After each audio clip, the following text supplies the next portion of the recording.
will be viewed as a negative, a bit selfish, self-centered.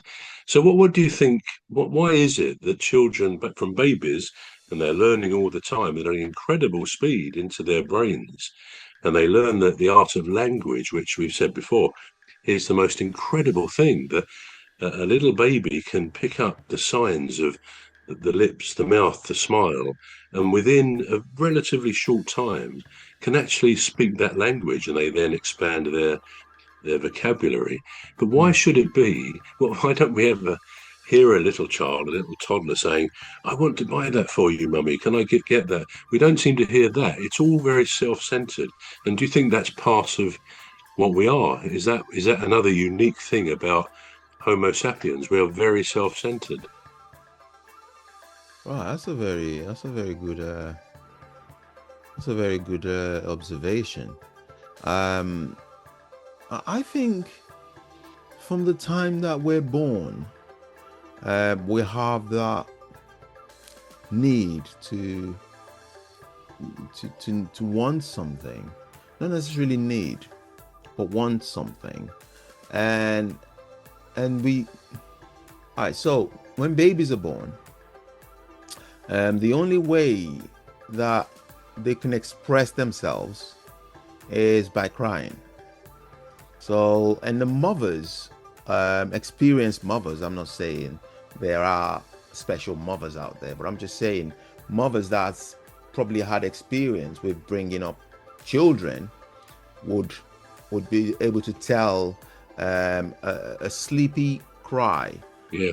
apart from a hungry cry, or just a tiredness cry, or and so if you're around mothers that's just had newborn babies, and the child starts crying, and they'll be like, oh, I think he or she wants to sleep.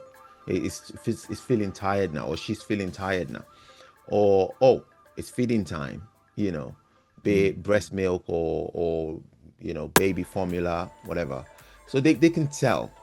And that's why when the children do an indistinct cry, the mothers can then say, well, is it teething? Is it got a fever? Is he uncomfortable the way that they've placed the child? Um, and as such, we grow up as humans, you know, having that way of expressing ourselves, Yeah. not necessarily expressing, but demanding, actually, Mm. demanding either attention or love, or whatever, or cradling, you know, um, and I think it grows up with us. Now, at what stage it stops, I don't know.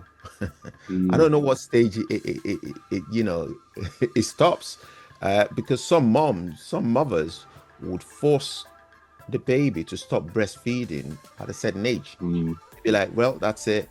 And then for some babies, they just let them carry on until the babies actually wean themselves of this breast milk.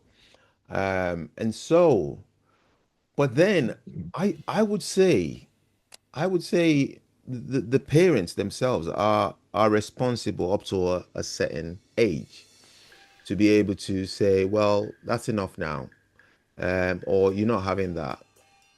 And the babies would learn that, well, they're not getting that, no matter how much Mm. attention they try to draw to themselves, they're not going to get that